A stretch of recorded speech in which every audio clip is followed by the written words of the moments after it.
जैसा कि आप सभी जानते हैं, इस वीडियो में हम लोग पढ़ने वाले हैं प्रश्नावली 1.2। तो देखो, इसका जो क्वेश्चन नंबर 1 दिया हुआ है, इसमें हमें बताना है कि ये जो कथन हमें दिया हुआ है, ये सत्य है या फिर असत्य है। साथ में हमें कारण भी लिखना है कि ये सत्य क्यों है या फिर ये असत्य क्यों है। तो क्वेश्चन है हमारे पास, प्रत्येक अपरिमेय संख्या एक वास्तविक संख्या होती है।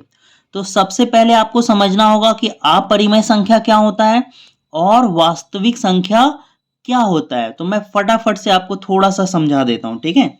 देखो, जो वास्तविक संख्या होती है ना, उसमें दो तरह का संख्या होता है। कौन कौन सा? एक परिमेय संख्या और दूसरा अपरिमेय संख्या, ठीक है। वास्तविक संख्या बराबर क्या होगा? एक तो अपरिमेय संख्या होगा, अपरिमेय प्लस परिमेय।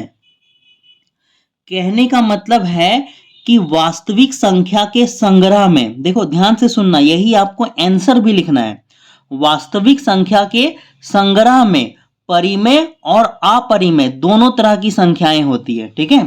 तो देखो, अपरिमेय संख्या का सबसे बेस्ट एग्जांपल है पाई, है ना। पाई अपरिमेय संख्या का बेस्ट एग्जांपल है। अगर अपरिमेय संख्या का और अगर हम लोग एग्जांपल लेंगे तो वो होगा √2, है ना, √5, √7। जितने भी रूट वाले नंबर होते हैं, ठीक है, जिनका वर्गमूल नहीं टूटता है, वो सभी अपरिमेय संख्या होता है। अगर आप लोगों को परिमेय संख्या का पता है, परिमेय संख्या क्या होता है? जिसको हम लोग p/q के रूप में व्यक्त करते हैं, जैसे कि 2/3, है ना, 6/9, 6/5, है ना। देखो, √16 ये परिमेय संख्या होगा। √16 क्यों होगा? क्योंकि इसका वर्गमूल टूट जाता है। √16 का वर्गमूल कितना आएगा? 4 आएगा। उसी तरह से √9 का वर्गमूल कितना आएगा? 3 आएगा। तो ये परिमेय संख्या होगा। और जिसका रूट नहीं टूटता है वो क्या होता है? अपरिमेय संख्या होता है।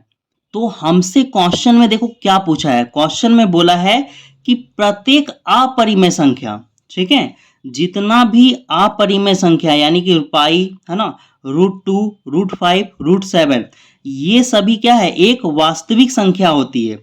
तो हाँ, ये क्या होगा आंसर? सत्य। जितना भी अपरिमेय संख्या है वो सभी क्या होगा? वास्तविक संख्या होगा। क्यों वास्तविक संख्या होगा?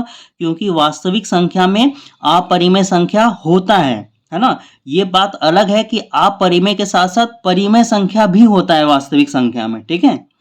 तो आप इसका आंसर लिखोगे सत्य, ठीक है। यहां से आप सॉल्यूशन लिखोगे और आंसर लिखोगे सत्य, और रीजन दोगे, कारण दोगे कि क्यों सत्य है। तो लिखोगे क्योंकि, क्योंकि वास्तविक संख्या के संग्रह, वास्तविक संख्या के संग्रह में परिमेय एवं अपरिमेय दोनों संख्याएं होती हैं। दोनों संख्याएं होती हैं, ठीक है। तो ये रीजन आप लिखोगे। अब हम लोग दूसरा नंबर क्वेश्चन देखते हैं। देखो, इसी का जो दूसरा नंबर है उसमें लिखा हुआ है कि संख्या रेखा का प्रत्येक बिंदु √m के रूप का होता है। तो सबसे पहले आपको समझना होगा कि संख्या रेखा क्या होता है। देखो, संख्या रेखा मैं यहाँ पे एक बना रहा हूं, ठीक है। आप लोगों को बताने के लिए एक मैं संख्या रेखा यहाँ पे बनाता हूं। देखो, संख्या रेखा के बीच में क्या होता है? 0।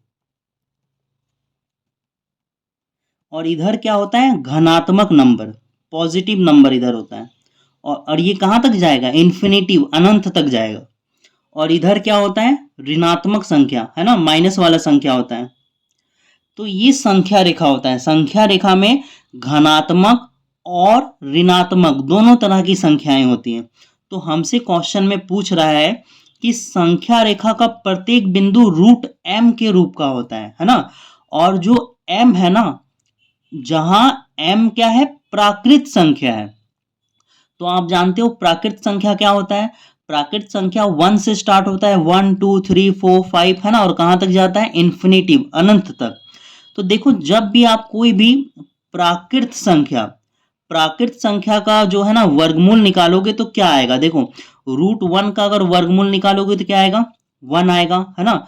√2 का वर्गमूल निकालोगे तो क्या आएगा, लगभग 1.141 समथिंग ऐसा कुछ आएगा, है ना। अपरिमेय संख्या होगा, ये लंबा चलते जाएगा, है ना। √3 का अगर आप कुछ वर्गमूल निकालोगे तो ये पॉजिटिव नंबर ही आएगा, ठीक है। अगर आप √4 का वर्गमूल निकालोगे तो क्या आएगा, 2 आएगा, है ना। उसी तरह से अगर √9 का वर्गमूल निकालोगे तो क्या आएगा, 3 आएगा। मतलब आप जितने भी प्राकृत संख्या है, जितने भी प्राकृत संख्या है उनका अगर वर्गमूल निकालोगे, है ना, तो क्या आएगा, वो आएगा पॉजिटिव नंबर, धनात्मक संख्या आएगा, ठीक है। लेकिन संख्या रेखा पर देखो ऋणात्मक संख्याएं भी होती है, क्या होती है, ऋणात्मक संख्याएं भी होती है, ठीक है। सबसे पहले इसका हम लोग आंसर लिख लेते हैं, उसके बाद मैं थोड़ा समझाता हूं सॉल्यूशन। इसका आंसर क्या होगा, असत्य। और इसका रीजन क्या लिखोगे, क्योंकि किसी भी प्राकृत संख्या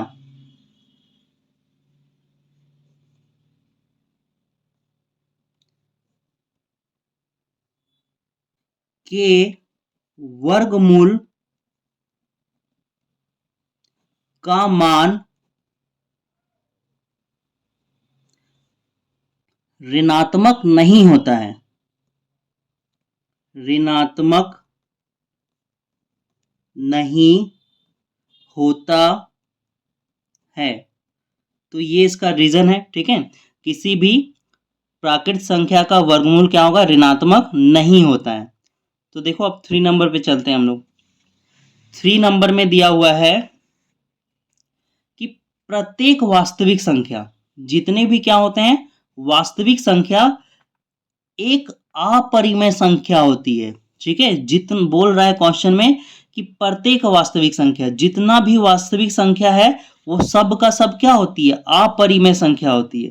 तो ये गलत होगा, असत्य होगा। क्यों असत्य होगा, कि क्योंकि वास्तविक संख्या रियल नंबर में परिमेय और अपरिमेय दोनों संख्याएं होती हैं, ठीक है। और जो संख्या अपरिमेय होगा वो परिमेय नहीं होगा, ठीक है। जो संख्या परिमेय होगा वो अपरिमेय नहीं होगा, ठीक है। परिमेय और अपरिमेय संख्या दोनों एक दूसरे के बिल्कुल अपोजिट है, ठीक है। तो यहाँ पे क्वेश्चन बोला है कि जितना भी वास्तविक संख्या है सब क्या होगा, अपरिमेय, है ना, एक अपरिमेय संख्या होती है। तो आंसर इसका होगा असत्य। तो आप लोग लिखोगे सॉल्यूशन में असत्य, ठीक है।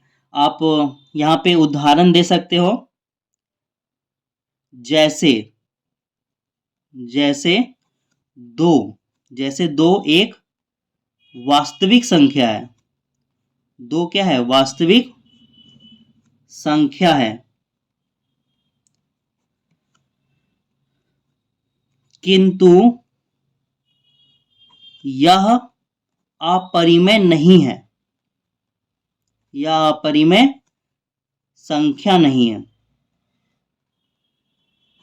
अपरिमेय संख्या नहीं है, ठीक है। अब क्वेश्चन ये उठता है कि सर दो वास्तविक संख्या कैसे है ना। तो देखो ये जो है ना दो क्या है, इसको आप परिमेय संख्या बोल सकते हो, है ना। कैसे परिमेय संख्या बोल सकते हो, यदि दो है और दो के नीचे कुछ नहीं है तो 1 लगा सकते हैं ना, तो ये परिमेय संख्या बन जाएगा, बिल्कुल बन जाएगा। इसको हम लोग p/q के रूप में लिख सकते हैं। नीचे किसी भी संख्या का 1 लगाने से कोई फर्क नहीं पड़ता है, क्योंकि 1 से डिवाइड होने के बाद फिर नंबर वही आएगा, 2 आएगा। तो सर ऐसे तो जितना भी प्राकृत संख्या होगा 5, 6 वो सभी परिमेय संख्या होगा। तो बिल्कुल सही, जितना भी प्राकृत संख्या है ना, जितना भी पूर्ण संख्या है, ठीक है, जितना भी पूर्णांक है सब परिमेय संख्या होगा, ठीक है। तो परिमेय संख्या में है ना प्राकृत संख्या भी आता है, पूर्ण संख्या भी आता है, पूर्णांक भी आता है, ठीक है, ध्यान रखना। देखो क्वेश्चन नंबर 2 में हम लोग चलते हैं, ठीक है। क्वेश्चन नंबर 2 में क्या दिया हुआ है, क्या सभी धनात्मक पूर्णांक, धनात्मक यानी प्लस वाले नंबर, सभी धनात्मक पूर्णांक के वर्गमूल अपरिमेय होता है। तो इसका आंसर असत्य होगा। अभी मैं प्रूफ करके दिखाता हूं, देखो मैं आंसर क्या लिखोगे, असत्य। क्यों असत्य है? क्योंकि बोला जितना भी घनात्मक पूर्णांक का वर्गमूल है अपरिमेय होता है। क्या होता है? अपरिमेय। यदि नहीं तो एक ऐसी संख्या का वर्गमूल का उदाहरण लीजिए। ठीक है, देखो घनात्मक पूर्णांक बोला था ना, तो एक घनात्मक पूर्णांक हमने ले लिया 16। घनात्मक पूर्णांक 16, 16 क्या है? प्लस में है ना, घनात्मक है। तो घनात्मक पूर्णांक का क्या बोला है? वर्गमूल, है ना। एक ऐसी संख्या का वर्गमूल का उदाहरण लीजिए। चलो इसका वर्गमूल कर लो, है ना। वर्गमूल करोगे तो कितना आएगा? 4 आएगा। और ये क्या है? परिमेय संख्या है। क्या है? परिमेय संख्या। 4 के नीचे कुछ नहीं है तो 1 लिख सकते हैं। ये परिमेय संख्या है। ये अपरिमेय तो नहीं आया ना, क्योंकि हमें क्या बोला था कि अपरिमेय होता है। क्या होता है? अपरिमेय। इसीलिए हमने क्या लिखा? असत्य लिखा। तो यहां पे लिखोगे 4 एक वास्तविक या 4 एक परिमेय संख्या है। 4 एक परिमेय संख्या है। ठीक है।